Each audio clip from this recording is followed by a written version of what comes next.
네, 여러분 안녕하십니까. 오늘 하루도 편안하셨는지요. 1월 3일 수요일에 MBN 뉴스와이드입니다. 6분 나오셨습니다. 어서 오십시오. 안녕하세요. 네, 안녕하세요. 1983년의 대한민국을 기억하십니까? TV에선 하루 종일 누가 이 사람을 모르시나요? 애잔한 노래가 흐르고 상봉에 성공한 가족들이 정말 맞다 찾았다를 절규하면서 눈물 없이는 볼 수 없었던 상봉의 장면들을 우리가 지켜봤던 해입니다. 1983년. 가족이 남북으로 흩어진 지는 이제 64년이 됐는데요. 그리고 오늘 오후 3시 30분에 한동안 닫혀 있었던 남북 간 판문점 연락 채널이 다시 열렸습니다. 이제 2월에 평창 올림픽을 계기로 남북 관계에는 과연 어떤 변화가 찾아올까요? 23개월 만에 연락 채널이 복원됐습니다. 남북 정상은 새해가 열리고 사흘간 간접 대화를 이어오고 있습니다. 남북 관계 예상을 좀 여러분께 부탁을 드리면서 상황을 설명해 드리겠습니다. 하루 만에 응답한 북한, 판문점 연락 채널을 개통한다. 통일부는 9일 판문점에서 남북 고위급 회담을 개최하자 형식 구애 없이 북측과 대화하겠다고 어제 밝혔습니다. 그리고 오늘 리선권 조평통위원장이 입장 발표를 했습니다. 조선중앙TV를 통해서. 내용은 이렇습니다. 오후 3시 30분부터 판문점 연락 채널을 개통한다. 남측과 대표단 파견 실무적 문제를 논의할 것이다. 김정은이 청와대 환영과 문 대통령의 지지 의사를 긍정평가하며 환영한다 하는 내용이었습니다. 험담하던 북한 매체 대남 비난은 뚝. 그리고 1년 11개월 만에 남북 간 채널이 재개됐습니다. 남북 고위급 회담 수락 여부에 대해서는 아직 언급이 없습니다. 청와대는 연락망 복원의 의미가 크다. 상시 대화 가능 구조로 가는 것으로 평가한다고 밝혔습니다. 통일부는 이산가족 설 상봉은 검토된 바 없다. 트럼프 미국 대통령은 나도 핵단추가 있어요. 더 크고 작동도 해요. 일본 언론은 김정은 신년사는 한미 분열을 겨냥한 것이라고 분석하고 있습니다. 들어보실까요? 지금은 서로 등을 돌려대고 자기 입장이나 밝힐 때가 아니며 북과 남이 마주 앉아 우리 민족끼리 북남 관계 개선 문제를 진지하게 논의하고 그 출로를 과감하게 열어나가야 할 때입니다.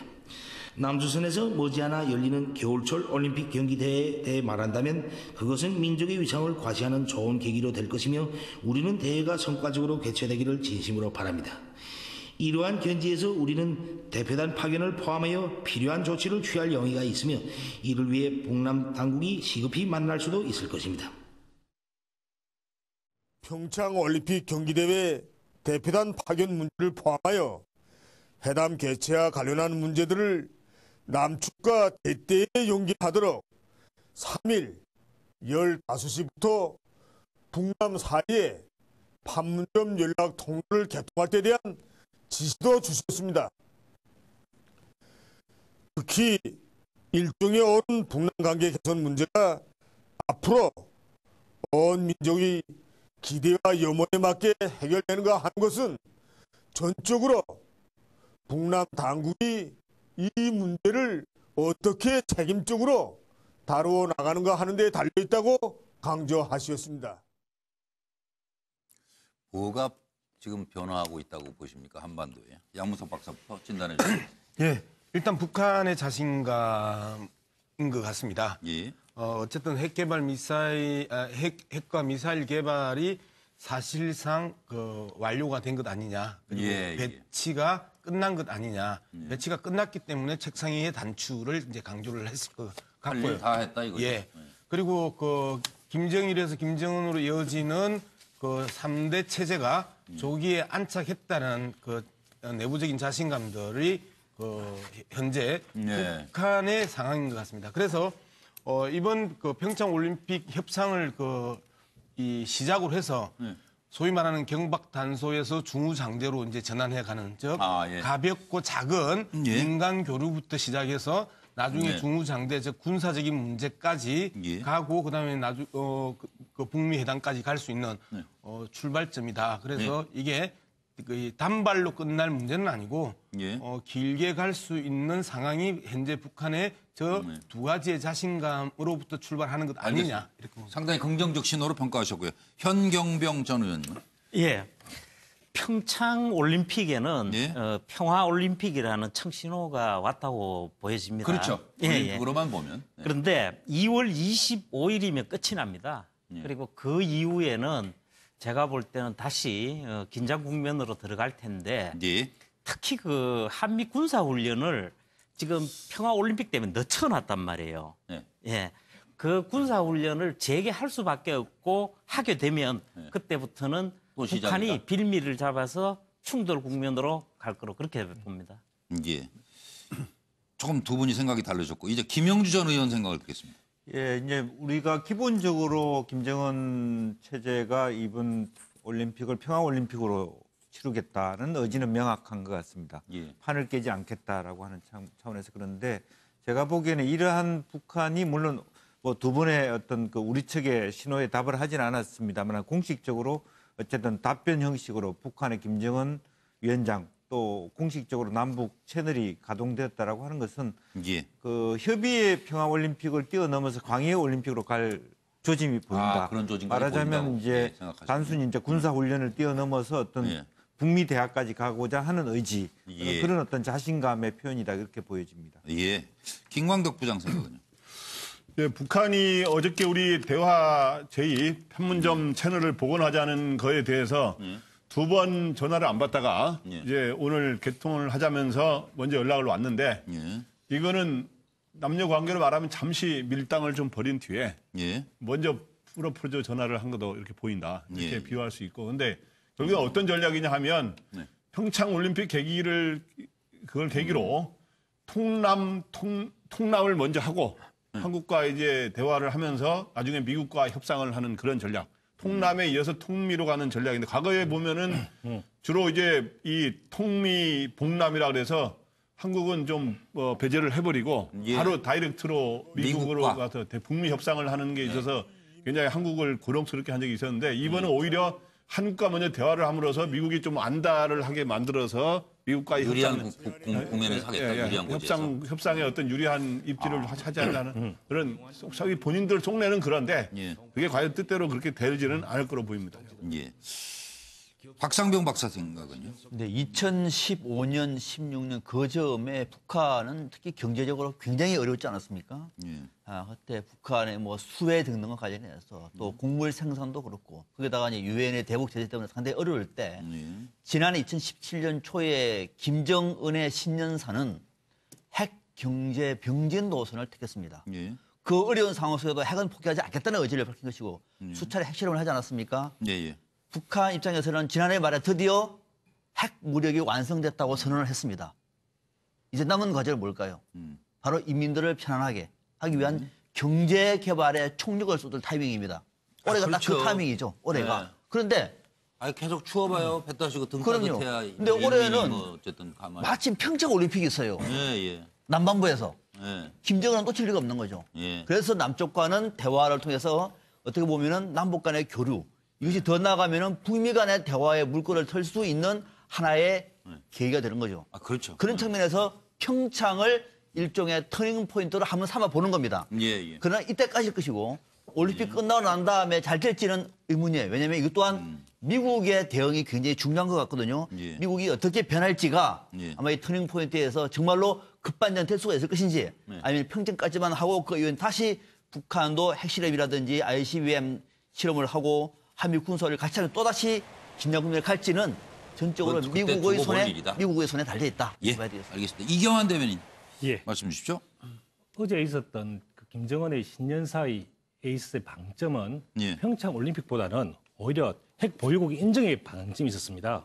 실제로 핵 보유국 인정을 먼저 받고 거기에 부가적으로 그 자신감의 발현에 의해서 평창 올림픽을 시도해 보겠다라는 부가적으로 얘기를 한 것이고요. 여기에 대해서 현 정부가 너무 호들갑을 떠는 것은 오히려 문제가 있다고 보여지고 그렇다면 기본적인 이번에 신년사의 문제는 핵과 미사일을 개발하기 위한 시간 벌기 그리고 실제로 현재 지난 유엔 제재 이후에 압박과 제재가 강하게 들어감으로써 실제로 자신들이 엄청난 피해가 들어오다 보니 이 압박과 제재를 벗어나기 위한 꼼수로서 실제로 평창올림픽에 일시적으로 단기적으로 협조하겠다라는 차원으로 보고요. 그렇다고 해서 평창올림픽이 안 된다는 이야기는 아닙니다. 단기적으로는 분명히 유화적인 제스처를 취하면서 어떤 얻어낼 거 얻어내려고 노력할 텐데 실제로 그렇게 될지는 알 수가 없다고 봐야 되겠습니다. 예. 현역이라 그러신가 봐요. 현재 대변, 부대변인이시라. 호들갑 떤다고 하시니까. 한마디만 합시다가 나오시잖아요. 예, 이제 뭐 호들갑이라는 표현에 제가 약간 이제 기가 좀 듣기 거북하셨어요. 예, 네. 약간 불편했는데요. 예. 현 정권이 현재의 모습이 호들갑이 아니잖아요. 예.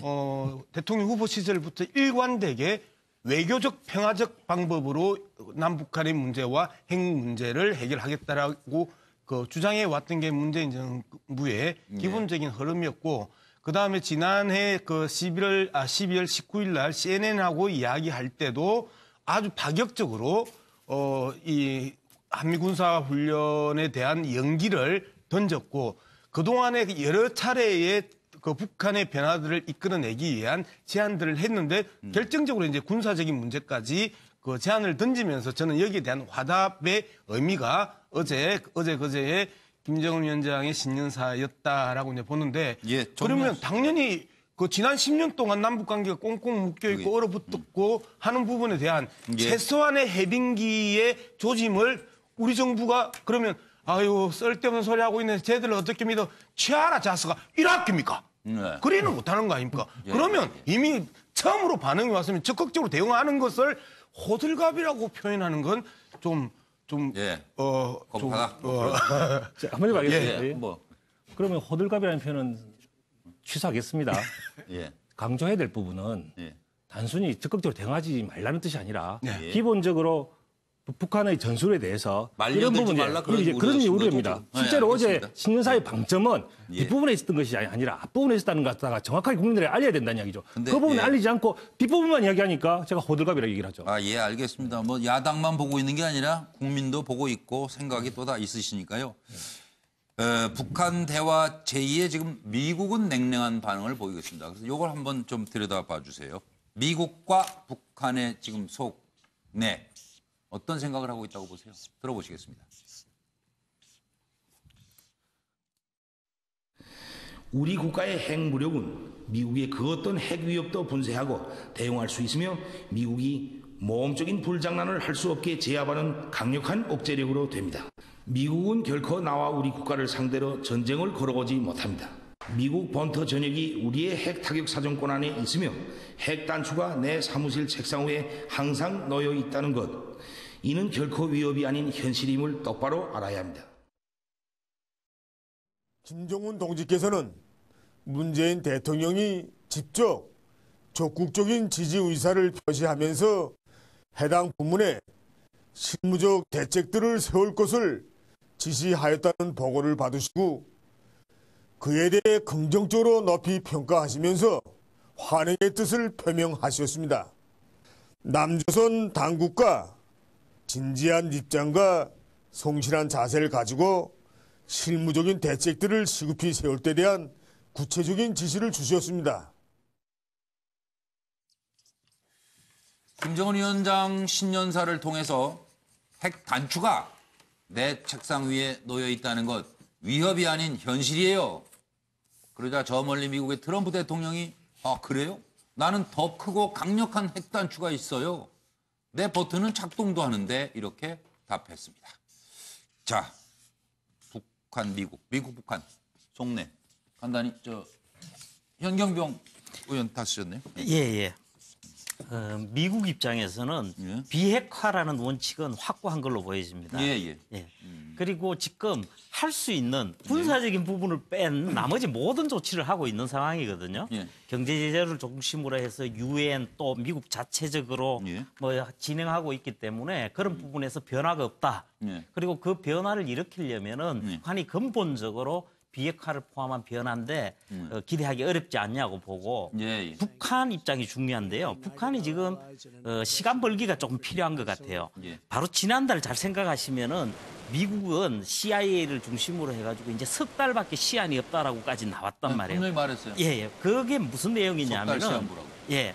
북한이 핵 미사일을 놓고 추가적으로 확보가 필요한 기술이라든지 어떤 실험인데 요 시간 벌기로 본단 말입니다. 예. 그래서 제가 볼 때는 평화올림픽이라는 게 우리가 요 2월 25일 해서 지나가지만은 요게 딱 석 달에 해당이 됩니다. 예. 이 준비가 지나면은 북한의 본색이 나오지 않겠냐. 예. 그리고 평화 무드로 가면 좋은데 네, 네. 우리는 북한이 그렇게 갈 수 있다라는 것도 꼭 정부 여당에서는 경계해야 된다 그 생각해서 말씀이시죠? 네. 대응을 해야 되겠죠. 알겠습니다. 저 김영주 전 의원님. 네, 우선은 북한의 입장에서는 지금 어떤 단기적인 관점입니다만은 남북 관계 중시, 즉 우리 민족끼리라고 하는 역사적 정통성을 강조하는 그런 측면이 하나가 갑자기 그걸 들고 나온 거예요 지금. 네.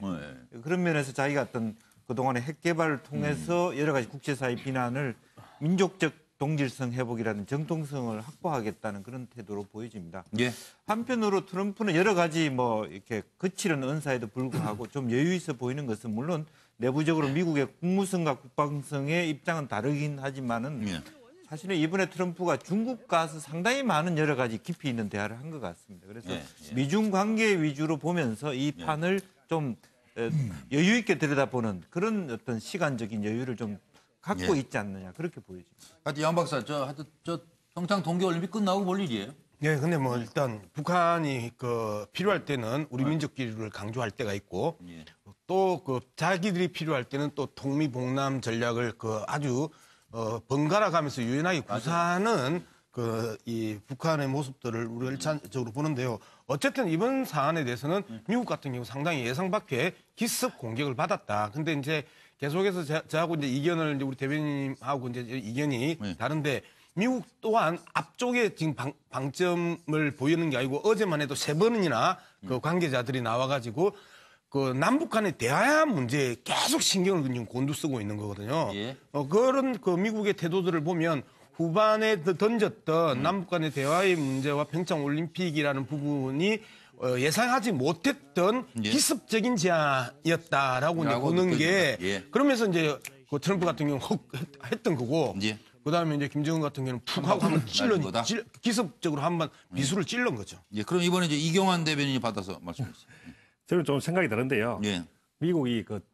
미국도 당연히 평창 올림픽 성공을 바라고 있고요. 또 북한의 참여를 바랄 겁니다. 다만 그 범위는 압박과 제재가 그대로 유지되는 선에서 를 유지할 거고요. 거기서 어떤 필요한 범위 내에서의 대화 협상 자체를 미국이 반대하지는 않을 거예요. 그리고 그렇다고 본다면은 미국은 오히려 생각은 뭐 당연한 수준 아니냐. 이 정도 경제 압박을 하고 그리고 제재를 했으니 너희들이 살 수 있는 방법은 그 정도로 강구할 것이다. 충분히 예측하고 있을 거라고 보여지고요. 가볍게 볼 거라고 보여지고 그렇다면 앞으로 더 압박과 제재의 효과가 더 나타날 것이다. 라고 웃어넘길 거라고 저는 보고 있습니다. 네. 두 분은 여하튼 입장이 앞으로도 계속 다를 것 같아서 멀리 앉길 잘하셨네요. 멀리서 서로 바라보시면서 잘 들고 해주세요. 박상병 박사. 외교도 정치죠. 외교도요. 내치의 그래서 연장이라고 얘기를 합니다. 다시 말하면은 외교도 불가능한 것을 가능으로 바꾸는 것이 외교의 역량입니다. 안 될 것을 안 된다고 끊어버리면은 외교부가 있을 필요가 없는 거죠. 안 되는 것을 되게 만들고 어려운 것을 쉽게 만들고 좋은 것을 더 좋게 만드는 것이 외교의 역량인 겁니다. 지금 한반도 주변에 불고 있는 작은 바람 설사 이것이 완전히 물거품이 된다고 하더라도 지금 이 작은 변화를 포착을 해서 남북의 평화와 대한민국의 국가 이익을 도모하는 데 도움이 된다고 얘기하면 문재인 정부 외교 역량을 높게 평가할 수 있는 거죠. 그런 방면으로 가야 되는 것이 맞다. 자, 그러면 지금 양쪽의 생각 속내가 뭐냐고 질문하셨는데 우선 북한 쪽에서는 이 판례를 보시면 북한 같은 경우에는 앞서 말씀드린 것처럼 평창 올림픽 평화제전 좋아 우리 성공 바란다 당연한 거죠. 대화 합시다. 전화선 연결됐어요. 또 전화가 와서 남북이 함께 할 수 있는 민족 공존 우리 지지한다. 그러면은 평창 이후에 미국한테 어떻게 할래? 물어본 거예요. 어떻게 할래? 자, 미국이 또 어떻게 하는지는 또 어떻게 누가 큰 역할을 할까요? 우리 대한민국 역할을 하는 겁니다. 자, 지난번에 트럼프 대통령이 한국을 다녀가고 난 다음에 어떤 말을 했죠? 한국에서 수십조 원의 또는 수조 원의 무기 판매가 실적이 있어요. 한국에 근데 기대를 많이 해요. 우리 정부가 어떻게 하느냐에 달려있는 것이고. 되게 하자 그런 말씀이죠. 그러면요. 미국은 그럼에도 불구하고 여기서 좋다 하면은 이거 값어치가 떨어지잖아요. 당장 그렇게 얘기하겠죠. 지켜보겠다. 그러나 속지 않을 거야 라고 하는 강경반을 당분간 낼 수밖에 없다. 그러나 속으로는 대한민국이 어떻게 하는지를 한번 지켜볼 겁니다. 예, 김광덕 부장관. 박 박사님 이야기 들어보니까 외교도 가능성이 예술이라 하는 거 보니까 외교를 하시면 참 잘할 것 같네요, 보니까. 칭찬하시는 거죠? 네. 고맙습니다. 반응은 뜨겁지는 저도 칭찬으로 들었어, 칭찬으로. 재밌으시죠. 근데 외교의 개념을 아까 이야기했는데 저도 외교에서 굉장히 중시하는 게 뭐냐면 외교에서는 누가 주도권을 잡느냐 이걸 그러니까 실제 그 협상 결과도 중요하지만 누가 주도권을 잡느냐 영어로 말하면 누가 이니셔티브를 잡느냐 또 누가 헤게모니를 잡느냐 누가 역사를 주도적으로 써나가느냐. 바로 말씀을 그거를 중시하기 때문에 미국 입장에서는 지금 이 남북 대화 제의에 대해서 별로 사실 분위기가 별로 좋지는 않을 거예요. 솔직히 말해서 속마음이. 그래서 이 로켓맨의 대화제에 대해서 좋을 수도 아닐 수도라는 이런 애매한 평까지 쓰는 건 바로 그 이유 때문인데. 그래서 남북한끼리 먼저 대화해. 우리가 대화하자 말자 뭐 이야기했었는데 우리한테 반응도 안 보이더지만 하면서 그런 상황인데 그게 지금 무슨 말이냐 하면 그러면서도 이제 그 트럼프의 생각은 내가 진짜 한반도의 운전자예요. 그걸 강조하고 싶은 거고 김정은은 제가 운전자입니다. 제가 한국하고 먼저 이야기를 할지 미국하고 먼저 이야기할지 제가 카드를 고를 수 있잖아요. 그런 생각을 갖고 있을 겁니다. 예, 알겠습니다. 시간이 많이 지나서 이제 다음부터는 조금씩 시간 잘 지켜주시다 부탁을 드리고 평창올림픽이 2월 9일 개막이던가요? 네. 2월 9일. 예. 그렇죠? 전기 찾아보셨어요? 입춘이 언젠지? 입춘은 2월 4일입니다. 평창올림픽으로부터 한반도에 과연 봄바람이 불어올 것인지 아니면 불다 그냥 말 것인지는 지켜볼 일입니다. 자, 아니면 아니 땐 굴뚝에 연기 날까 하는 얘기는 다 아시죠? 근데요. 이건 주변에서 연기를 너무 심하게 피우네요. 누가 이 매연을 좀 거둘 수 있을까요? 보시죠. 무슨 야크부대 축소 무마를 하러 갔다는 동 박근혜 전 정부 때 군사 양해각서 얘기까지 카더라와 설 속의 진실을 과연 찾을 수 있을까요? 네. 지금 돌아가는 상황 어떻게 보시는지 이것도 간단히 답변해 주시기 바라면서 뭐 갈수록 커지는 것 같아. 아랍에미리트 의혹 가진 설설설 무엇이 맞는가? 아크부대 축소 불만 무마설. 청와대에서는 보고받은 바 없고 철수 검토한 적도 없다라고 확인했습니다. 원전 수주 이면 계약설에 대해서 전 대통령은 내가 말하면 폭로다. 이면 계약 없었다. 해서 또 궁금증을 슬슬 불러일으키시대요. 그리고 이 김종대 의원은 정의당이죠. 박근혜 정부 때 군사 양해각서 수습하러 갔다. 박근혜 정부가 무리한 MOU 체결로 갈등이 발생했던 것이다 라고 지금 주장하고 있고요. 남재준 원장은 당시 원장은 국가정보원장은 박근혜 정부 때 MB정부 리베이트 은닉 조사했다 뭐 이런 거 기억나지 않는다고 했습니다. 아랍에미리트는 송영무 방문 때 한국 증시에 사상 최대 투자를 한 것이 아니냐 하는 얘기가 나오고 있는데요. 사실상 지난해 11월 말 아랍에미리트 한국 상장 주식 9조 4천억 여원 역대 최대 규모 보유한 것으로 이거는 뭐 사실이죠. 민주당의 우원식 원내대표 무책임한 의혹 제기 국익을 자해하는 행위 아니냐.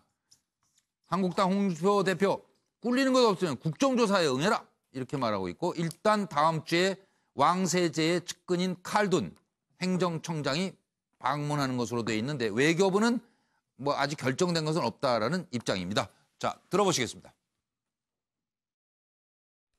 UAE와 관련해서 마구잡이로 벌어지고 있는 이딴 의혹 확대 행위는 국익 자해 행위이며 따라서 즉각 중단할 것을 다시 한번 촉구합니다.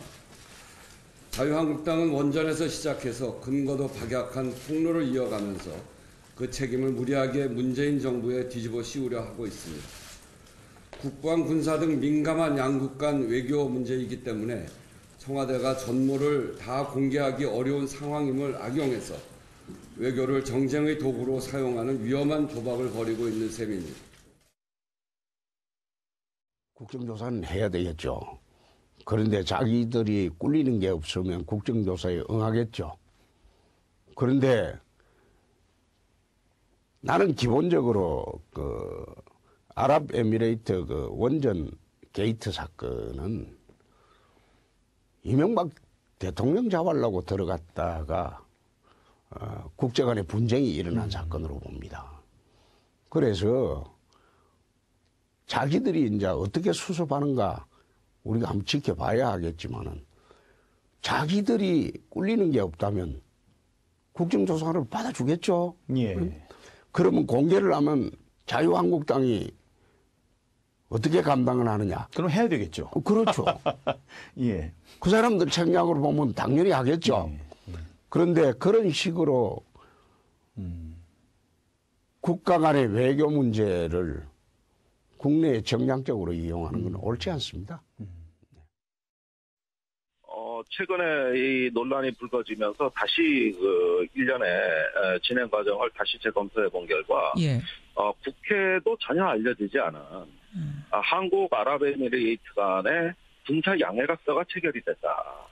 최근에 갈등이 벌어진 것은 예. 이 양해각서의 이행 여부를 두고 양국 간에 상당한 신뢰 손상이 갔고 그 결과 갈등이 발생해서 이거를 수습하러 임종석 실장이 특사로 아랍에미레이트를 방문하게 됐다. 이게 제 분석입니다. 비밀 양해각서, 군사 양해각서가 체결이 됐을 거다. 문재인 정부 들어서 체결이 됐다는 거는 저는 거의 확인했습니다. 확인하셨어요. 네네. 이건 확정적이다. 자, 이 문제는요. 자꾸 의혹만 부풀리는 평론이 안 될 수 있도록 잘 모르겠으면 다음번에 하시고요. 그냥 좀 확실히 안다 그러면 하시고요. 아니 안 하면 잘 몰라서 안 하는 거죠. 아 그렇게 되나요? 아니 하여튼 너무 혼선이 심하니까 현 의원님부터 말씀해 주세요. 예. 지금 아랍에미레이트 연합하고는 두 가지 국면이 있는데 경제적인 측면은 우리가 지금 워낙 많은 이익을 거두고 있고 앞으로도 굉장히 큰 이익이 많이 잠재를 하고 있습니다. 그래서 그 부분을 소중히 여겨야 되는데 우리가 꼭 지켜야 될 것이 외교에서도 안보 부분은 이게 현안화를 시키는 게 아니거든요. 빨리 청와대에서 이 혼선이 일어나게 된 장본인의 역할을 했단 말이에요. 임종석 비서실장이 갔을 때부터 그걸 미리 이야기를 하지 않고 하루 지나가지고 현지 보도 나오니까 하고 또 계속 해명이 나왔지만은 제가 세보니까 6번이나 뒤집었어요. 그래서 아니, 이런 뒤집었다기보다는 플러스에서 자꾸 뭐 이런 일도 있었고 저런 일도 있었고 플러스도 하기도 했고 뭐 그랬는데 이런 부분을 빨리 정리를 해줘야 되는데 특히 이제 양국 간에 특히 지금 중동 같은 경우는 이란, 레바논 해가지고 거의 준정실 상태나 다름없는 혼란이 벌어지고 있는데 이런 부분까지 우리가 엮여 들어갈 수 있기 때문에 빨리 그 결자 해지 차원에서 정리를 해줘야 되지 않냐 이겁니다. 뭐 양 박사 안 하려고 그랬는데요. 그러니까 시간이 없으니까 서로 빨리 하시죠. 현 의원님께서 그 청와대발 혼선이라고 해서 저는 보수 야당발 혼선이라고 이 커닝을 했습니다. 자, 이제까지 그 말을 6번을 바꿨다고 이야기를 했는데 그때마다 한 번도 거짓말을 한 적이 없어요. 그죠? 아크 부대 갖고 그다음에 대북 접촉설에 대해서 단호히 거부했고 핵발전소 관련해서 했고 핵 폐기물 말 바꾼 게 아니라 말을 더했다 그랬잖아요. 계속해서 말을 이제 더해왔다는 부분이 이제 첫 번째고요. 그게 맞을 거예요. 그다음에 이 문제가 지금 이명박 대통령 발언이 상당히 중요한 부분인데 자기가 이야기하면 폭로고 그리고 문재인 정부가 정신 차리고 잘 해결하겠지 이렇게 지금 던져놨단 말이에요. 그러면 이명박 대통령이 이야기 절대 안 할 겁니다. 무슨 내용인지에 대해서. 그리고 현 청와대도 이야기 절대 못합니다. 왜? 못할 만하니까 지금 이야기를 안 하고 있는 거거든요. 그러면 이명박 대통령은 자기가 이야기를 해가지고 이 문제에 대해서 국민들에게 알려주면 될 텐데. 목소리 키울 일은 아닌 것 같은데 지금. 아니 그러니까 이런 식으로 계속 사안이 국익적 문제고 치명적인 국익에 손상이 올 수 있는 문제라고 계속 이야기를 하면 서로가 양해해야 되는 시점인데 그걸 가지고 계속 정쟁으로 이용을 하는 게 보수 야당과 이명박 전 대통령이란 말이죠. 그러면 만약에 이걸 갖다가 까버리면 자, 청와대 이 문제 해결하려고 까버렸다 하면 그러면 아랍에미리트하고의 그 수많은 것들은 다 무너지면 누가 책임질 거예요? 그러니까 한국당만 조용히 하면 된다는 거 아니에요, 그러니까. 대변인 나오셨으니까 얘기해 주세요. 얘기하겠습니다. 간단하네요. 이경환 부대변인이. 정말 정부 여당은 이중잣대를 가지고 있는 것 같습니다. 자신들이 유리한 자료를 이때까지 밝히지 않은 적이 한 번도 없거든요. 모든 캐비넷에서 과거 정권에 대한 불리한 증거들이 무조건 나왔습니다. 국익이고 뭐가 아무것도 없었어요. 예컨대 일본군 위안부 외교문서도 당연히 일본군과의 외교 관계를 고려하면 국익을 고려하면 안 나왔어야 되는데 그것도 내가 나오지 않았습니까? 근데 이번에 이것이 안 나온다는 것은 아무래도 현 정권에 어떤 문제가 있기 때문이라고 밖에 볼 수 없는 거 아니겠습니까? 그러니까 다음 주에 온다니까요. 칼둔인지 뭐. 그때 와서 설명을 들어보면 알겠죠. 어쨌든 그러니까, 그렇다면 진짜 야당의 잘못이라고 생각한다면 국정조사 하시면 되는데 왜 안 하시는 거예요? 그렇지 않습니까? 한 가지만 진짜 죄송한데요. 아니요. 계속 해봐야 이거 결론이 안 난다니까 그러네. 정말 이제까지 국정원이나 위안부 문제하고 전혀 다른 질이고 그다음에 지난 6개월 동안에 현 정부가 무슨 짓을 할 수가 있었습니까? 이게 자꾸 현 정부의 실책으로 인한 국익 문제로 현 정부가 빠져나가려고 하는 것처럼 지금 지적하는 부분에 대해서는 이제 얘기하셨으니까 그만하세요. 그만해야 돼요? 그만하세요. 이거 그렇잖아요. 지금 시청자도 다 알고 있는 내용만 동어반복식으로 얘기하시는 건데요. 뭐 주장을 양쪽으로. 이 문제의 핵심은 핵심은 확실하게 박근혜 정부 때 MLSA 상호 군수 지원 협정이라고 얘기를 합니다. 여기에 탈이 났어요. 큰 탈이 난 것 같아요. 그러니까 이 논거가 뭐냐면은 이명박 전 대통령은 내가 말하면 폭로가 된다. 국가 이익을 위해서 말하지 않겠다. 그 뒤에 어떻게 되고 있는지 그 부분을 의심하시는 거죠? 알고 있는 것이고. 그 부분도 얘기 나온 거예요. 그럼 지금 그러면 문재인 정부에서는 뭐냐면은 이거 다 말하면은 감당할 수 있겠느냐? 그럼 뭐예요? 박근혜 정부 때 아마 이명박 정부 때 맺었던 원전과 관련해서 박근혜 정부 때 뭔가 추가적인 것을 하다가 제대로 안 되다 보니까 틀어진 거예요. 틀어져서 전체적으로 원전 문제가 다 엉망이 될 것 같으니까 지금 임종석 실장이 급히 간 것이 아니겠느냐. 그래서 MLSA에 큰 탈이 났어요가 지금의 상황이라고. 지금 초등학생도 알겠다니까요. 뭔가 문제가 있긴 있구나. 그러니까 이거 어떻게 김광덕 부장. 저도 간단히 정리를 해야겠네요. 그러니까 진짜 설이기 때문에 정리를 할 필요가 있는데 한국하고 UAE 관계는 아랍에미리트 말로 따르면 형제 관계예요. 지금 그 뭐냐 하면 아크 부대를 파병했는데 아크 부대의 아크가 이제 형제라는 뜻이거든요. 아랍어로. 근데 저게 어떻게 시작되느냐. 우리가 이명박 정부와 박근혜 정부를 합쳐서 원전 수주를 한 게 건설이 20조. 그다음에 운영권을 박근혜 정부 때 54조에서 14조를 수주했어요. 이거에 대한 어찌 보면 반대급부 차원 힘이 있는데 아크 부대를 우리가 2011년에 파병을 하게 됩니다. 139명. 그래서 그거에 아크 부대에 이어서 추가적인 여러 가지 군사 협력의 어떤 약속들이 있었던 거예요. 그게 이면 합의든 부속 합의든 간에. 그런데 그 1번과 2번 그 두 가지 사이에서 뭔가 갈등들이 생긴 겁니다. 갈등들이 생겨서 임종석 실장은 그거를 수습하기 위해서 갔다 왔다. 그 지금 다 나온 얘기라니까요. 아는 얘기인데 뭘 최소한. 근데 정리는 깔끔하게 됐는데.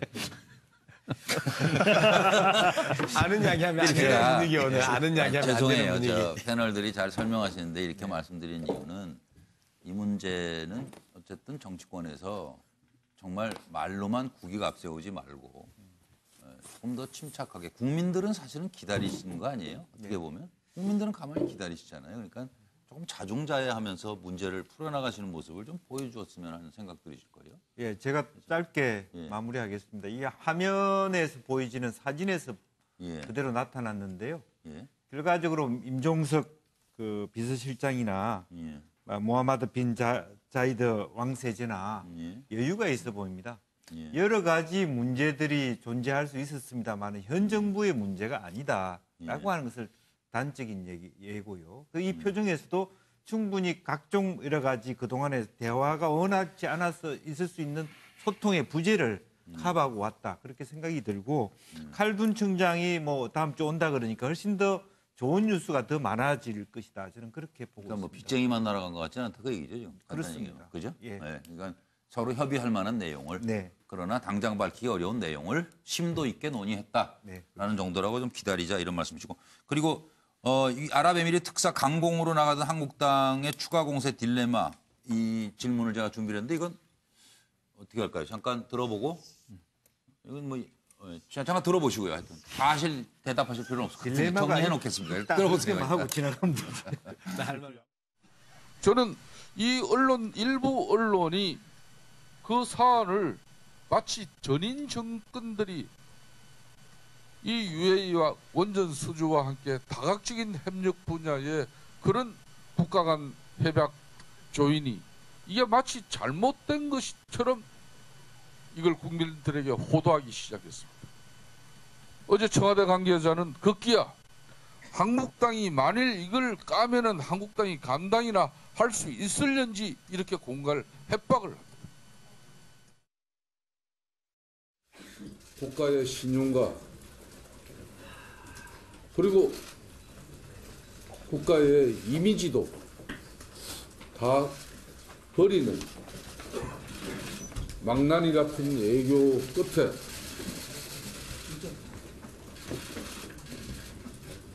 전 세계를 상대로 열심히 뛰고 있는 한국의 비즈니스가 큰 위기를 맞이하고 있습니다. UAE 원전 게이트가 점입 가경으로 흐르고 있습니다. 물타기와 책임 떠넘기로 모자라서 청와대가 이제 노골적인 공갈 협박까지 하고 있습니다.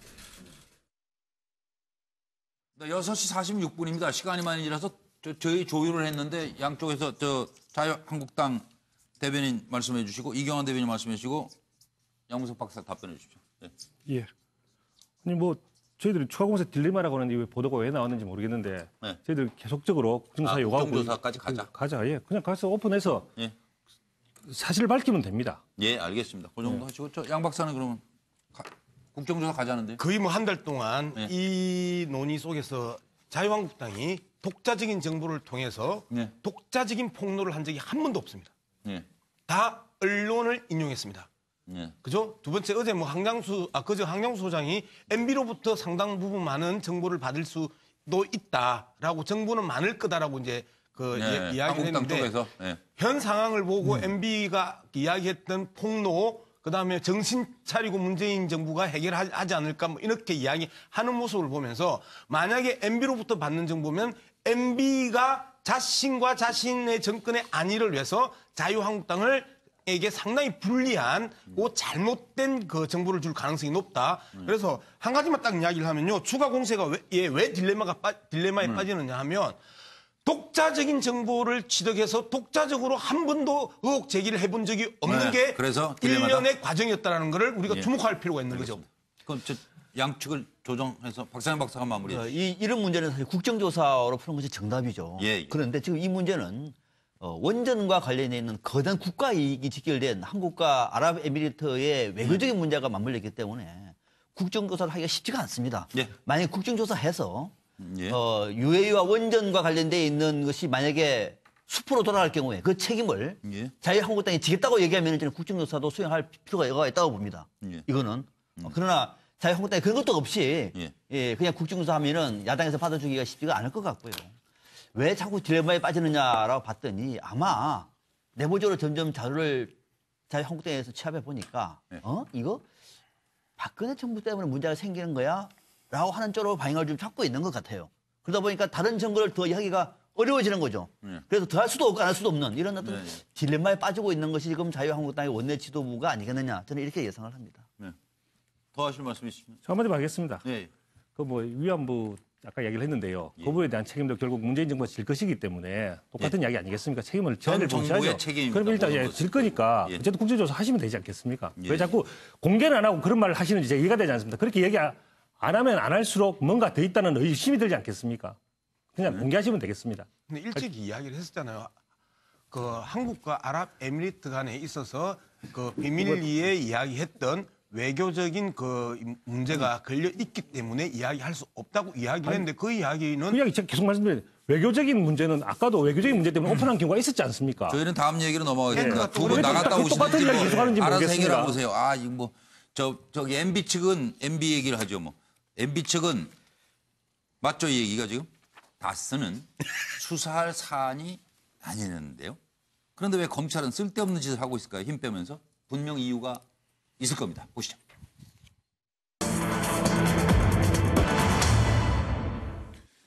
MB는 이제 이명박 전 대통령 다스 회사 근처 이제 뭐 골프 치러 가시든지 하면 호텔비도 내고 항공료도 내고 골프비도 내고 다스 법인카드로 다 결제했다라는 이제 증언이 나온 거죠. 진술이 나온 거죠. 그래서 실소유주 규명의 결정타가 과연 뭘지가 사실은 초미의 관심입니다. 내부 증언은 많아요 지금. 다스 실소유주 논란. 구체적 물증이 뭐가 있어야 될지 무엇이 결정타가 될까 이걸 먼저 여쭤보겠습니다. 보시죠. MB의 남다른 가족회사 다스. MB가 골프장 오시면 그 돈 내드리고 항공권 예약하고 돈 내드리고 다 저희 직원들이 담당했죠. 전 다스 총무차장, 다스 의전, 인사, 노무 등 실무를 담당한 사람 얘기로는 비용은 전부 다스 법인카드로 결제했습니다. MB 서울시장 후보 당시에 다스 직원들이 캠프 일을 도왔죠. 그렇다고 이게 다스가 MB 회사라고 할 수는 없는 거죠. 자, 그러니까 다스 나한테 물어볼 일이 아니에요. 그래서 지금 직원들한테 물어보고 있잖아요. 그리고 다스 직원 딱 한 명 내가 부탁을 했나? 근데 그 정도는 형이 도와줄 수 있어요. 다스 별일 아니에요. 최동영 전 다스 격리팀장, 횡령한 그 격리 막내 조 씨가 김성호 사장에게 직접 결제를 받았다니까요? 라고 얘기했습니다. 이 김성호 사장은 전 사장인데 일본 갔다가 들어왔어요. 그래가지고 지금 출국 금지되어 있는 상태입니다. 또 한편 전 다스 총무차장은 이상은 아무 실권이 없어요. 모든 권한은 이 사장에게 있었는데 MB와 관련이 있다니까요. 이런 얘기들을 하고 있네요. 들어보시죠.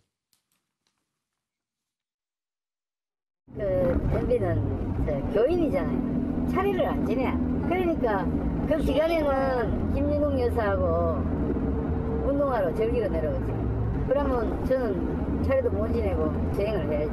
그러니까 광고였잖아. 왕 회장이 오는 데가 제가 언제 올라가야, 몇 시에 올라가야 되니까 비행기는 VIP석으로 끊으라. 이런 식이죠. 이름은 이명박이죠. 결제는 법인카드로 결제하고. 이명박 전 대통령 소유가 확실하다라고 인터뷰를 하셨는데요. 그것 좀 내용 좀 설명해 주시겠어요? 왜 그렇게 생각하시죠?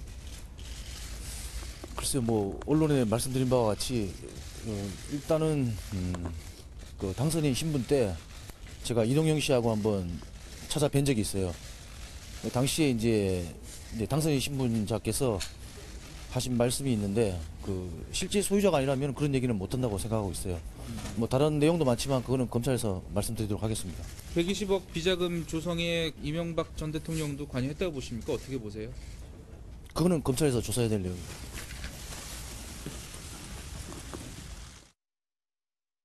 이 검찰 포토라인에 이 전 대통령이 설 가능성은 없다고 보시는 거죠? 그런 건 100% 없습니다. 네. 왜냐하면 예. 사이버사령부의 댓글이라든지 국정원의 댓글이라고 하는 거는 대통령하고는 관계없고 해당 부서의 업무에 관한 사항이기 때문에 그걸 갖고 대통령을 어떻게 포토라인에 세운다 그러면 그야말로 시대의 정치 보복이죠. 예. 그런 건 없습니다. 왜냐 그러면 범죄 사실이 있어야 포토라인에 세우던 작가 아닙니까? 네. 그게 무슨 범죄 사실이 됩니까? 사이버사령부 같은 거는 해당 장관이나 해당 비서관도 구속영장이 기각되는 판인데 그게 대통령까지 올라오겠습니까? 원세훈 전 의원자의 재판 중에 있는데 그건 물 건너갔죠.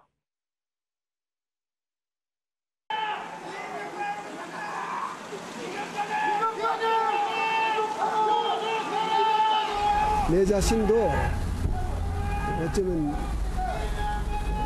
국격이라든가 국익이라는 측면에서 많은 생각을 하게 됩니다. 이제 갈등 분열을 뛰어넘어가지고 국민이 편안한 마음으로 좀 앞으로 나아갈 수 있는 그런 국민들이 다스는 누구 거냐 이렇게 묻고 있습니다. 이 부분에 한 말씀 부탁드립니다. 그런 아닌데 물을 일은 아닌 것 같습니다. 예. 지금같이 외교안보가 위중하고 말이지 경제가 이렇게 어렵고 이렇게 하기 힘들다고 그전에 어렵다 해도 지금같이 이렇게 위중할 때가 없었지. 운동권 정권이기 때문에 저는 정권 담당 능력이 없었거든요. 곳곳에서 부작용이 나올 것입니다. 정부의 긍정적인 측면도 좀 이야기를 해야 되지. 긍정적인 측면은 하나는 있죠. 쇼는 기가 막히게. 자, 더 이야기하면 안 되겠어. 보니까 나가야 돼. UAE 이면 합의 관련해서는 대화하셨어요? 이면 합의 왜 했다고 할까요? 질문 같은 질문을 해요. 아니 이면 합의가 있는 걸로 확인이 되는데 또 관련해서는 자영대나 예. 아이고 참. 저 질문 같은 질문을 해 제가 지금 잠깐 위축이 돼가지고 조심스럽게 질문을 드리겠습니다. 구체적인 물증은 뭐고 뭐가 결정타가 될까요? 그리고 이 다스 법인카드로 결제한 건 저희가 어떻게 이해를 해야 되는지 박상영 박사부터 말씀해 주시죠. 다스 직원들이 이명박 전 대통령의 뭐 골프 비용이라든지 뭐 여행 비용이라든지 이런 거를 줬다는 것도 심적으로 합니다만은 그러나 만약에 다스가 뭐 이명박 전 대통령의 가족 회사라고 해서 다 알고 있잖아요. 전지 대통령을 지내신 분이니까 오면은 잘 예우해 드려라 라고 말하면 할 수도 좀 있는 거죠. 그것이 확실한 물증은 이제 아니라고 보고요. 확실한 물증은 그 말단 여직원이 횡령했다고 하는 120억 원. 이거 호주머니에 넣어갈 수 있는 돈도 아니거든요. 120억 원. 이거 계좌로 가지 않겠습니까? 저 아는 사람들 계좌에 넣었다가 다시 회사로 들어갔잖아요. 그렇죠. 다스로 들어갔잖아요. 그 아는 사람들 계좌가 어떤 계좌죠? 아는 사람들 계좌. 그 아는 사람들의 계좌가 핵심인 거죠. 그죠? 그 아는 사람들 누군지 보면은 그 사람들의 인간관계 금방 알 수 있는 거죠. 이거는 검찰이 요 계좌만 추적하면은 저는 상당 부분 실소유자가 누군지를 저는 알 수 있을 거기에 접근할 수 있다. 이경환 부대변인. 저는 이 확정적으로 이야기하시는 분들이 구체적으로 좀 더 증거를 직접 받는지 궁금합니다. 증거를 구체적으로 보지 않은 상태에서 그 요지만 이야기하는 사람은 그 이야기하는 사람의 취지에 따라서 달라지는 것이고요. 그 구체적인 내용이 어떻게 돼 있는지는 전체 내용을 다 봐야 되고 형식을 봐야 되고 하는 것이 있는 거죠. 예를 들어서 골프비 항공료 같은 경우도 이것이 금액도 안 나와 있고 이거 전체적으로 다 낸 것인지 일부만 낸 것인지 혹은 형제 기업에서 그냥 호의로 내준 것인지 그런 걸 전체로 평가할 수가 없는데 그걸 보기 전에는 마치 이걸 갖다가 모두 다스 법인카드로 결제 한 번 했는지 두 번 했는지 알 수도 없는데 이래가지고 마치 모든 것이 다 이래된 것처럼 이야기하는 확정적으로 이야기하시는 분들이 저는 이해가 되질 않습니다.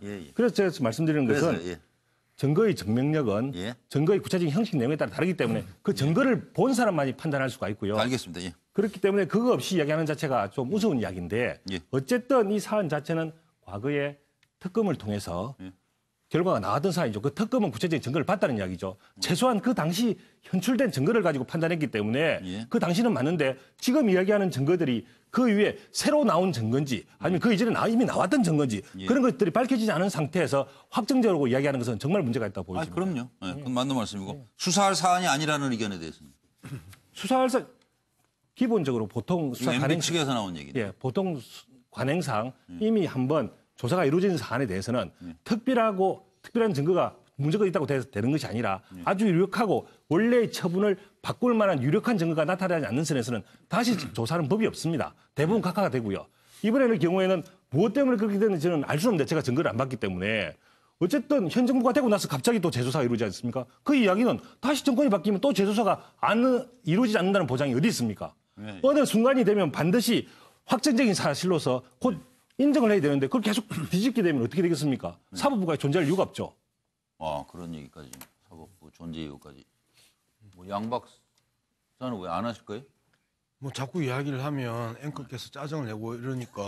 아니, 짜증 낸 거 아니에요. 어린아이들도 다 아는 이야기라고 그러는데 굳이 제가 이야기하겠습니까? 국민들이 다 다수 주인이 누군 줄 아는데.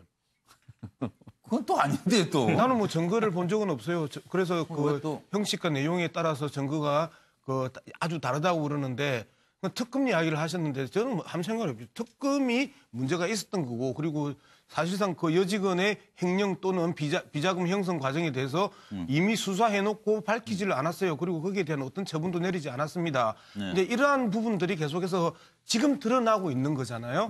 그런 측면에서 봤을 때 지금 우리 이경환 대변인이 말씀하셨던 그 증거의 증명력은 증거의 형식 내용에 따라 다를 수밖에 없다고 이야기하는데 저도 동의합니다. 그리고 지금 상황에서는 수사할 수밖에 없는 거잖아요. 새로운 그 사실들이 계속 밝혀지고 있기 때문에. 이 이야기하면 별로 의미가 없는데 왜 자꾸 저거 시켜요? 저 안 하려고 그러는데. 아니 자칫 들으면 실소유자 누군지 확정이 가는 발언이 될 수도 있어요.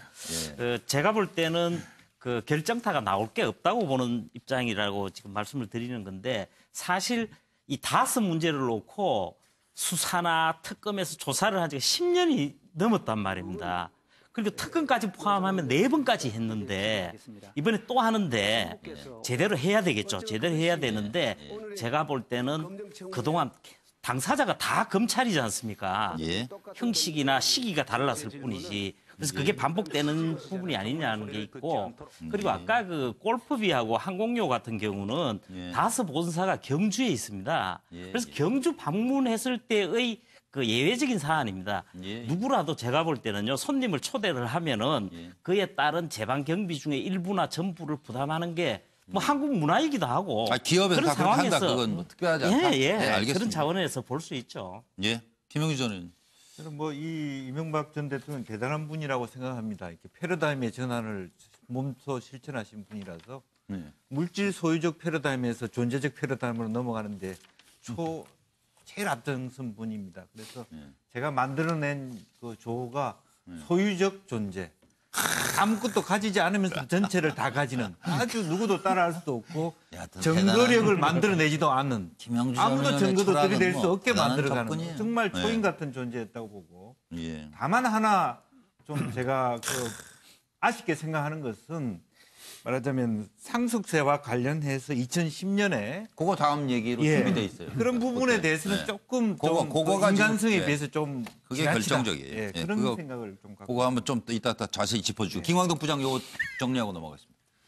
뭐 증언은 굉장히 많은데요. 그 중에 대표적으로 이상은 그 대표는 실세가 아니다.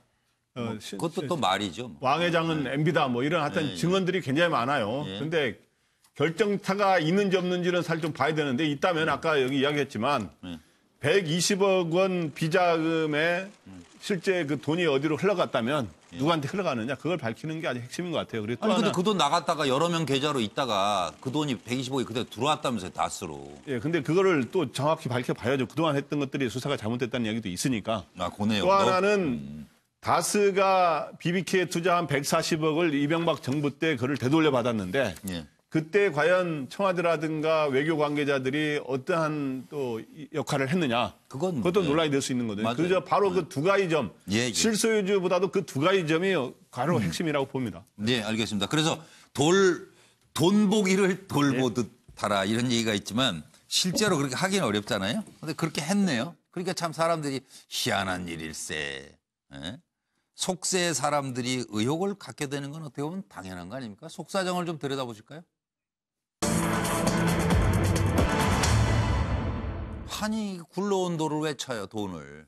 상속세 물납을 하면서 어떤 일이 벌어진 거냐면 회사 경영권을 가지고 있는 일대 주주를 자기 아들한테도 상속도 안 하고 그냥 포기한 거예요. 고 김재정 씨의 부인이.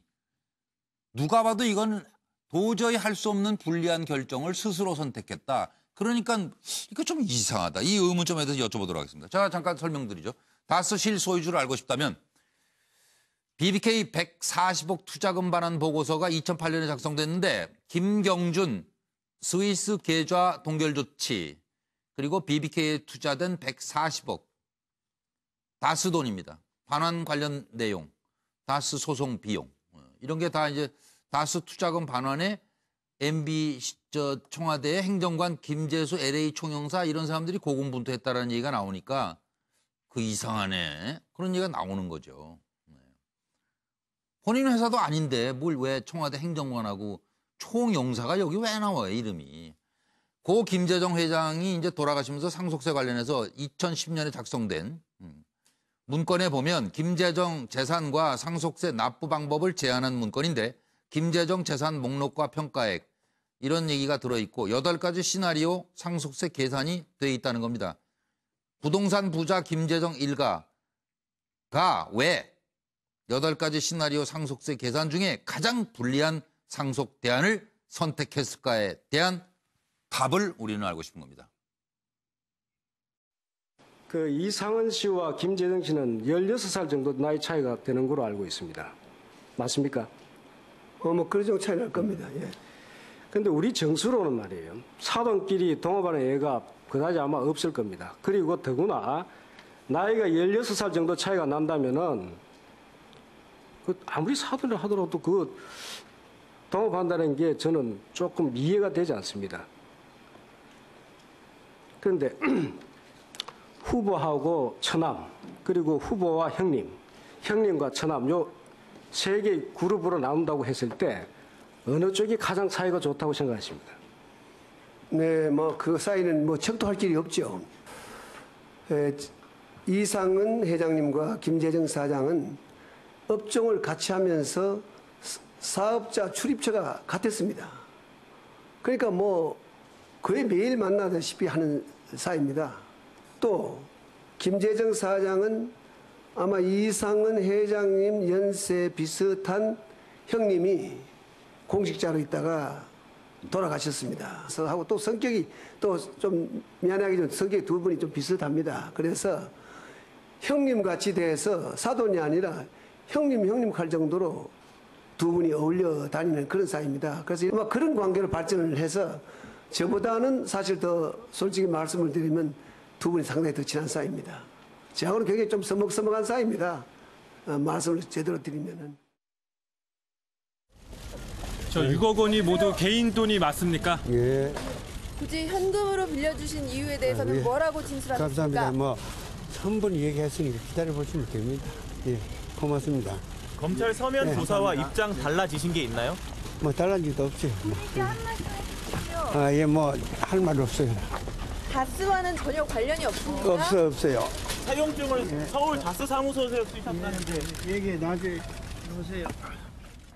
이명박 대통령이 소유로 된 재산이 너무 많았어요.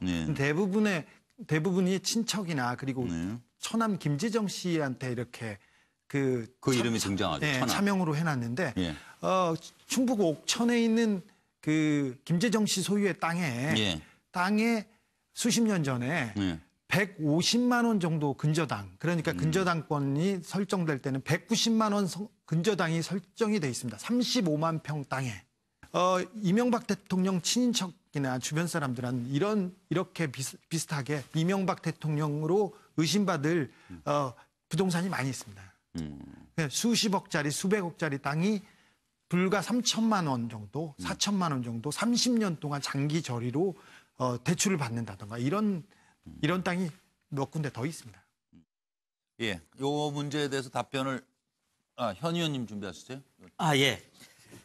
저는 우선 상속 증여세에 대해서 좀 말씀을 드리고 싶은데 상속세의 경우 최고 세율이 우리나라가 국제적으로 상당히 높은 편입니다. 50%인데 많은 경우에 일본, 미국, 유럽도 그렇고 이 상속세를 부담을 못 해가지고 다른 재산으로 대납하는 차원이 아니라 거의 기본 소유권까지 상실하는 경우가 많다는 부분을 좀 말씀드리고 싶고요. 다만 지금 검찰 수사에서의 당사자들이기 때문에 그 특수관계에서의 특히 부동산 부분이 어느 정도 있지 않느냐 이런 부분이 있는데 그 부분은 사실관계를 밝힐 필요가 있긴 하겠죠. 예. 그럼 좀 여쭤봐도 돼요? 많은 회계 전문가들이 얘기한 거예요. 권 씨에게 가장 유리한 방안으로 보이는 건 현금을 대출을 받아요. 그러니까 상속세를 내요. 그래서 회사가 계속 커지던 거잖아요. 그러니까 대출금은 배당을 통해 갚으면 돼요. 그래서 일대 주주를 유지해요. 그래가지고 잘 키워서 딸 자식이 또 있을 거 아니에요? 아들, 딸 자식이 있을 거 아니에요? 그럼 물려주는 거예요. 그걸 왜 포기했다고 보세요? 저는 그걸 포기했다고는 생각하지는 않거든요. 그래요? 중요한 말씀. 그리고 23%가 넘는 2대 주주로서의 위치도 있고 그리고 다스하고 거래하는 여러 회사들이 있습니다. 그중에 이 김재정 씨 부인이 이 권 여사가 가지고 있는 이분이 지분을 60% 이상을 압도적으로 가지고 있는 매출이 1,200억 원이 넘는 회사가 있어요. 그런 부분에서 실리적인 부분도 있다고 생각할 수가 있습니다. 검찰이 들여다봐야 될 일이고. 김광덕 부장은. 어떻든 권영미 씨, 그러니까 원래 김재정 그 처남이죠. 이명박 전 대통령의 처남인 김재정 씨가 사망한 뒤에 그 부인 권영미 씨가 그거를 바로 그대로 이어받으면 최대 주주가 되는 게 누구나 일반적으로는 그렇게 해야죠. 왜냐하면 작년 매출액도 1조 2,700억 정도 되는 그리고 수익이 대단한 회사인데 근데 왜 최대 주주를 포기했느냐. 일단 제가 보기에 뭔가 이 소유주의 뭔가 논란이 있었던 것 같아요. 그래서 그거를 다 갚을 수 있는 돈이 과연 확보가 돼 있었느냐 이런 게 있고 그다음에 그거를 또 그 세금 낸 거는 기재부로 가고 그랬는데 또 청계재단에도 넘겨주고 그런 거 보면 뭔가 이 실소유자에 관해서 뭔가 논란이 있을 수 있는 그런 그런 소지가 분명히 있고 이 과정에서 이명박 전 대통령의 아들이 지금 상당히 또 실수로 등장하지 않았습니까? 그렇기 때문에 그런 점에서의 이 실제적인 최대 주주였느냐 하는 의문을 충분히 남는 거죠. 아들만 딴 데 취직하면 돼요, 그러면? 대답하기 곤란하세요?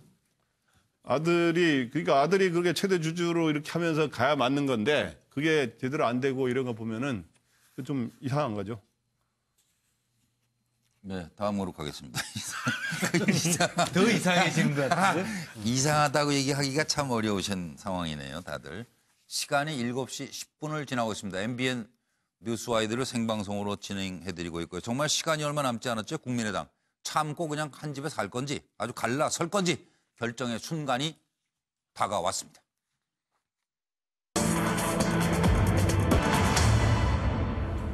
국민의당, 바른정당, 신당 창당에 신설합당 통합을 하겠다 이런 얘기죠. 지금 신당을 만들어 놓고 이제 글로 두 당이 들어가는 방법인 것 같은데요. 남은 변수가 뭔지 수세에 몰린 통합 반대파의 반전 카드가 있다면 어떤 게 있을지 여쭤보겠습니다. 국민 바른 결혼 첫발 이게 결국 분당으로 가는지 통합 반대파의 선택은 무엇일지. 네. 지금 통합 추진 협의체가 만들어졌죠. 2월 내에 제3세력을 규합한 대통합 신당을 창당하겠다. 통합 시에 기존 당은 소멸하고 합류를 안 하면 이제 무소속으로 잔류하게 된다. 이런 상황입니다. 그리고 양당 통합은 이제 단순 합당 방식이 아닌 신당 합당 방식으로 하겠다. 이 얘기가 나왔어요. 그리고 국민의당 지키기 운동본부라는 데서는 이제 안철수는 분당 열차에서 내려야 된다. 편법 전대에서 합당을 결의한들 진정한 통합이 되겠나 이런 얘기입니다. 박지원 의원은 바른정당은 빚덩어리다. 안철수 개과천선에 돌아와라. 하여튼 이거 또 돈 얘기가 나가지고 시끄럽습니다. 유승민 대표가 얘기합니다. 우리 당이 빚더미라고요? 사과 안 하면 조치를 취하겠어요. 돈 얘기 나오는 게 이혼할 때가 되긴 된 거 아닌가 싶기도 하고 그리고 배경막은 이제 또 바꿨네요. 쌍난으로 노란자이 2개 쌍난으로 배경막을 바꾸고 이제 안철수 대표는 통합으로를 외치고 있습니다. 들어보시죠. 예. 합리적인 개혁 세력의 힘을 모아서 지방선거에서 승리하기 위해서는 지금 진행되고 있는 통합 절차가 순조롭게 잘 마무리되어야 합니다. 이제 통합의 남은 절차인 전당대회를 성공적으로 치러내기 위해 여기 계신 당직자 여러분들께서 중심 잡고 역할을 해주시기를 기대합니다. 법원의 판단도 수용하지 못하겠다. 당원 투표도 수용하지 못하겠다. 이거 어떻게 하자는 것입니까? 저는 이렇게 통상적인 사회규범에 어긋나고 정상적인 정치에 반하는 이런 부분들은 결국은 당원과 지지자들로부터 결코 지지를 받을 수 없다. 이런 말씀을 이 자리를 통해서 분명히 말씀드리고 젊은 사람들 유행하는 용어 아시죠? 비트코인 투자자들이 처음 시작했다고 하는데 가자보다 더 강한 말이 가자. 제가 국민의당 하면 가자 해주십시오. 자, 국민의당 가자. 마지막 고비가 전당대회에서 그렇죠. 모든 것을 결정할 수 있기 때문에 예. 전당대회 의장이 통합 반대파에 속하기 때문에 어떠한 경우에도 이상돈 의원 전당대회가 어려울 것이다. 이렇게 생각합니다. 법적 절차의 요건을 갖춘 3분의 1 투표가 되지 않으면 예. 전당대회를 선언하지 않겠다. 개회선은 난 끝까지 안 하겠다 이 입장이신 거예요, 이상돈 의장. 국회가 그러지 않습니까? 알겠습니다. 그렇기 때문에 국회의장이 개선을 하지 않으면 국회가 안 돼요. 이러한 절차를 무시하고 강행한다고 하면은 안철수 대표는 제2의 용팔이 되는 거예요. 알겠습니다. 있을 수가 없는 겁니다. 이 통합의 결과물이 그래서 그 신당이 보다 더 대한민국 국민들에게 또 대한민국 정치에 큰 희망을 줄 수 있도록 최선을 다하겠습니다. 지금까지 30년 동안 진영 논리의 지역과 이념의 진영 논리에서 패권 세력으로 양극화된 그걸 극복하고 제3의 미래 계획을 위한 정당으로 발전하는 것이 국민을 위한 일이다 해서 지금까지 진행을 하는데 과거 우리 정치를 지배해온 낡은 정치, 즉 힘으로 밀어붙이는 정치, 또 당리만을 생각하는 정치, 또 반대를 위한 반대만을 일삼는 정치, 그런 정치를 끝내는 계기. 단순히 정치공학적이고 세분리기의 통합이 아니고 대한민국 구태 정치를 청산하고 새로운 개혁정당을 만들어 나겠다는 점을 다시 한번 말씀드립니다. 네, 이 문제는 박상병 박사 답으로 시작하겠습니다. 지금 두 가지 질문을 하셨는데요. 예. 남은 변수가 뭐냐? 예. 통합 반대파의 반전 카드가 뭐냐고 말씀하셨는데 예. 진작에 많이 생각을 해봐도요. 지금 통합 절차는 당헌 당규에 따라서 하고 있는 겁니다. 예. 뭐 저항은 있을 수 있겠죠. 남은 변수는 없는 겁니다. 당헌 당규대로 물론 뭐 일부 폭력 있을 수 있겠습니다. 그건 변수가 될 수 없는 거죠. 소리만 시끄럽다. 그럼요. 그러나 남은 딱 변수 떨어지는 반전 카드는 없다. 없다. 그러면 남은 변수? 남은 변수도 남은 없다? 변수 또한 당헌 당규에 따라서 가는 것이기 때문에 예. 일부의 이탈, 뭐 반발, 저항은 그런 게 있을 수 있겠으나 네. 그것이 전체 통합 열차의 변수가 될 수는 없는 거거든요. 예. 그래서 남은 변수나 또는 반대파의 어떤 대안도 없다라고 알겠습니다. 하는 것이 제 판단입니다. 자유한국당 이경환 부대변인 생각은 어떠세요? 예.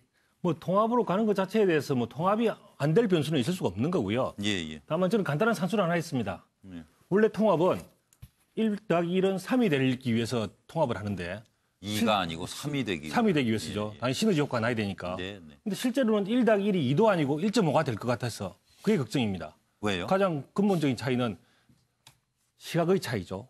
본질적인 이념의 차이인데 한쪽은 중도라고 계속 강변하고 있고 한쪽은 자기들은 보수다고 계속 강변하고 있지 않습니까? 이 변수가 최종적으로는 1+1이 3이 아니라 1+1이 2도 아니고 1.5가 되는데 1조를 할 것이다. 저는 그렇게 봅니다. 예. 양문석 박사님. 예, 뭐 저는 소중한 의견 주시죠. 뭐 마지막 반전 카드 통합 반대파의 마지막 반전 카드가 있냐? 예.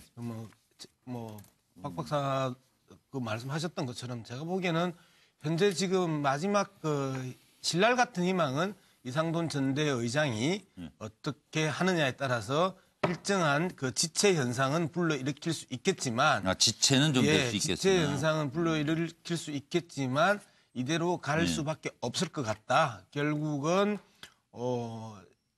통합 반대파가 독자 세력화해서 신당 장당을 하는 이 수순이 현재 예정된 수순이라고 보는 겁니다.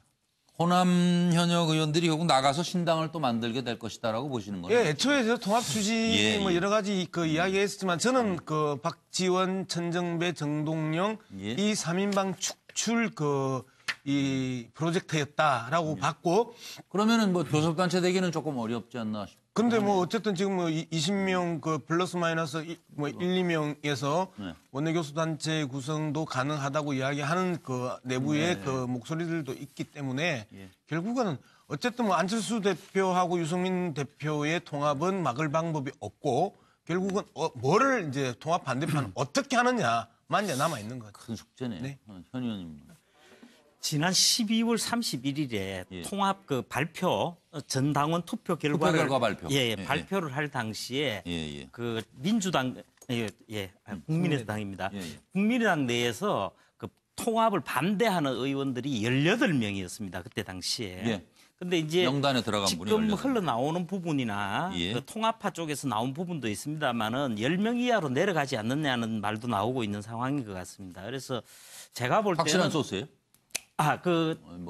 국민의당의 통합 쪽에서 한 의원이 발언을 한 겁니다. 언론에도 나왔던 부분이고요. 통합 쪽에서. 그래서 제가 볼 때 이런 큰 흐름이란 게 있기 때문에 일정하게 그 흐름에 따라가는 부분이 더 늘지 않겠냐고 저는 보고 그리고 반전 카드는 뭐 현실적으로 어려울 겁니다. 아까 박지원 의원께서 그 이상돈 전당대회 의장 부분을 말씀하셨는데 지금 2월 안에 그 국민의당하고 바른정당이 통합 신생 정당을 만들어 버리거든요. 창당대회 형식으로 갔을 경우에 그 부분의 문제는 자연스럽게 해소되지 않냐. 저는 뭐 그렇게 봅니다. 알겠습니다. 김영주 전 의원님 생각은요? 예, 뭐 지금 대부분의 의견이 뭐 비슷합니다. 그렇네요, 지금. 저도 마찬가지인데요. 우리가 할 수 있는 게 반전 카드가 있는 게 아니라 끝까지 해코지하는 것밖에 없다. 아주 상황 설명이 그림을 보듯 정확한데요. 그런 해코지나 하다 말고 그렇게 되는 거예요. 실제로 또 이렇게 몇 분은 그 돌아갈 수 있는 처지도 아닙니다.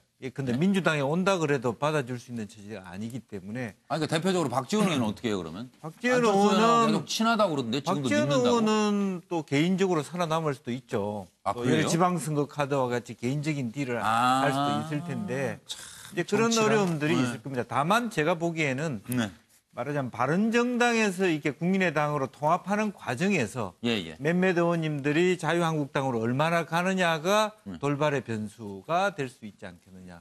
또 이분들의 또 용기를 북돋아주는 촉매제 역할을 할 것이다. 그렇게 봅니다.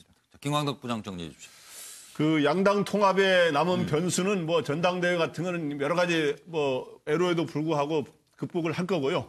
나온 변수는 결국엔 쌍난의 크기입니다. 오늘 쌍난 그림을 이 당사 뒤에 그림을 붙였는데 그 두 쌍난 후라이 크기가 어느 정도 되느냐, 결국엔 합류하는 세력이 어느 정도 되느냐인데 제가 계산을 해봤더니 양당 합치면 지금 50명 아닙니까? 39 플러스 11명. 그런데 실제로 이탈하는 사람이 국민의당에서 현재 18명 얼마 전에 반대한다 그러는데 그중에 비례대표는 탈당을 못해요. 의원이 산실하기 때문에. 그러면은 최소 무조건 15석 이하로 탈당을 하게 되고, 그 다음에 바른정당에서 몇 명, 한두 명, 두세 명 하더라도 35명 정도는 현재 되는 거 아닌가.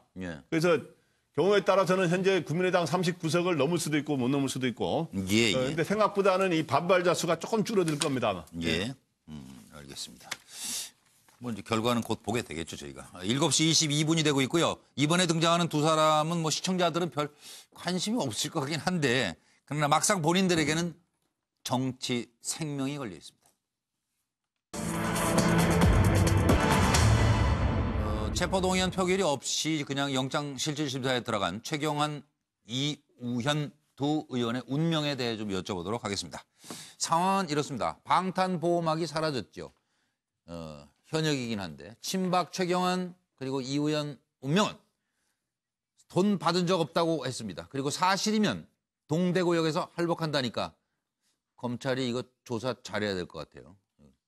할복한다고 그래서 지금 경제부총리 겸 기획재정부 장관 재직 당시 국정원에 특활비 1억여 원을 받은 혐의, 국정원 돈을 받았다 이런 혐의고, 이 이우현 의원은 성실히 답변하겠다고 하면서 들어갔는데 20여 명 정치인, 사업가 등에게 10억대의 불법 정치자금 뇌물 수수 혐의를 받고 있습니다. 이현수 기조실장 1억을 집무실에서 내가 직접 줬다니까요. 이분한테 이렇게 진술을 했어요. 이병기 전 원장 이현수 건의를 받아들여 1억을 전달하라고 승인했다. 전 남양주시 의회 의장 공천 청탁과 함께 5억 5천만 원을 돈이 엄청 크네요. 건네서 구속. 이 사람 구속됐고요. 전기공사업자는 또 공사 수주 청탁과 함께 1억 2천을 건네가지고 이 사람도 구속돼 있습니다. 지금 들어보시죠.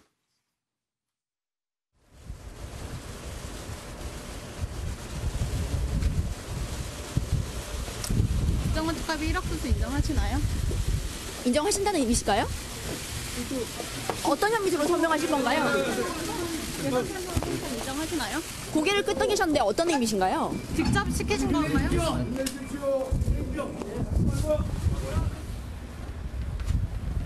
오늘 소명 어떻게 하셨습니까? 특활비 아까 인정하신다고 끄덕거리셨는데 그거 계속 인정하시는 거예요? 인정 안 하시는 거예요? 2009년에 그 주식경쟁 장관일 때 캐나다 하베스건 지시하셨습니까? 그때 이명박 대통령하고 같이 계셨잖아요. 구속심사 오래 걸리셨는데 아직도 보좌관이 다 하셨다고 생각하시나요? 성실히 답변하겠습니다. 어떤 점으로 설명하실 건가요? 네, 성실히 답변하겠습니다. 공시장이 5억 원 받았다고 진술했는데 거기에 대해서 어떻게 생각하세요? 네, 그건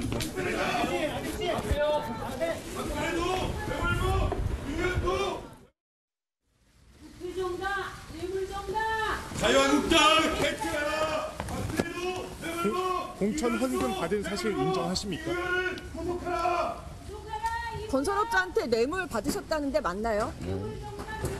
오늘 검찰 조사에서 어떤 점 소명하실 건가요? 네, 검찰 수사에 성실히 임하겠습니다. 네. 그리고 지역 구민들께 죄송합니다. 네. 공여자가 20명이 넘는다고 하는데 다 거짓말이라고 생각하십니까? 아닙니다. 저 인정할 거 다 인정하고 그렇게 하겠습니다. 후원금 받은 거 다 받았다고 하겠습니다. 여행비나 관계 유지비 이런 거 그런 건 없습니다. 그런 건 없습니다. 네, 저는 뭐 보좌관이 소음금이었지 그 외에 이상 하나도 없습니다. 제 일생에 그런 짓은 한 적 없습니다. 불법적인 돈은 아니라는 말씀이시죠? 예. 저는 제가 살아온 인생을 흑수저 국회의원을 했는데 그렇게 뭐 부당하게 그런 거를 받은 건 한 번도 없습니다. 이거 어떻게 될까요, 김 의원님? 뭐 조사받으러 가면 항상 그렇습니다. 머리가 하얘지죠. 그 나오라는 제명 외에도 내가 잘못한 게 너무 많은 걸 내 스스로 알기 때문에 이미 얼굴에서 허옇게 떠 있지 않습니까? 그 얘기만 하겠습니다. 예. 오늘 아까는 사진 판독을 하시더니 이번에는 동영상 판독을 하시네요. 정경병. 예. 그 최경환 의원 같은 경우는 그 국정원 특수활동비를 받은 건데 이게 1억 원이 넘는데 사실관계가 되어버리면은 형량이 굉장히 무겁습니다. 이게 특가법상 적용에다가 뇌물액이 1억이 넘기 때문에 그래서 본인은 원천적으로 무효를 만들어야 돼요. 그래서 대가성이 없다. 이 부분에 초점을 맞춰서 진행을 하는 것 같고 그런데 굉장히 어렵습니다. 그리고 이우현 의원 경우에는 이 내용이 굉장히 악성입니다. 좀 사실 그 뇌물 부분도 있고 또 공천 부분이 있기 때문에 공천 헌금을 받은 부분이 있기 때문에 이런 경우도 정치자금법 위반으로도 엮인단 말이에요. 양우석 보수. 그런 통계가 있습니다. 그 유치장이나 구치소에 가면요. 억울하냐 억울하지 않냐 하면 뭐 사회적 지위와 지적 수준이 높으면 높을수록 억울하다라는 이 퍼센테이지가 훨씬 높고요. 사회적 지위와 지적 이 능력이 떨어지면 떨어질수록 솔직히 내가 그렇게 했다라고 시인하는 경우가 있는데요. 저분들은 사회적 지위가 높은 분들이잖아요. 그러니까요. 오늘 내일 새벽에 과연 어떻게 될지. 이경환 부대변인. 예. 혹시 영장 실질심사에 들어가신 분이 없으시죠? 저는 피의자는 아니라 변호인은 들어가 봤습니다. 들어가 보면 실제로 본인이 했던 일에 대해서는 본인이 잘 알고 있기 때문에 의외로 담담합니다. 그러니까 예를 들어서 본인이 실제로 했음에도 불구하고 어떤 법리적인 것을 다툰다. 이럴 땐 그렇게 다투려고 하고 있고 또 실제로 받은 사실이 없다. 이렇게 주장할 경우에는 받은 사실이 없는 거에만 집중을 하기 때문에 의외로 담담한 거죠. 물론 그 결과 판단은 뭐 사법부의 몫이긴 하지만 어쨌든 들어갈 때는 자신의 결과에 대해서는 가장 본인이 잘 알고 있다고 보시면 되겠습니다. 한쪽에서는 얼굴이 허옇게 떴다고 그러고 한쪽에서는 담담하다고 그러니까 물어볼 수도 없고. 자, 박상현 박사. 시간 15초. 지금 최경환 의원이라든지 이우현 의원이 만약에 나온 혐의가 사실이라고 여기면 정말 질질 나쁘죠. 그렇죠. 정말 나쁜 그렇습니다. 겁니다. 혐의만으로는 그렇습니다. 아마 그냥 구속이 불가피해 보이고요. 의원직도 상실할 가능성이 상당히 높아지고 있다. 이렇게 예상합니다. 알겠습니다. 김광덕 부장님. 그 최경환 의원이 말한 할복 언급의 재판부가 어떻게 생각할까 그게 궁금하고요. 근데 이 두 사람을 이 구속 요인의 중에 보면 도주 우려는 없는 건데 증거인멸은 우려가 있기 때문에 여러 가지로 고심할 겁니다. 오늘 선비 정신이 뭔가를 찾아봤어요. 세속적 이익보다 대의와 의리를 위해 목숨까지 버리는 정신이라고 되어 있습니다. 이 시대의 선비는 어디에 있습니까? 그리고 오늘 진행이 좀 부족한 점이 있다면 우리 패널들이 넓으신 양해해 주시기 바라면서 마치겠습니다. 안녕히 계십시오.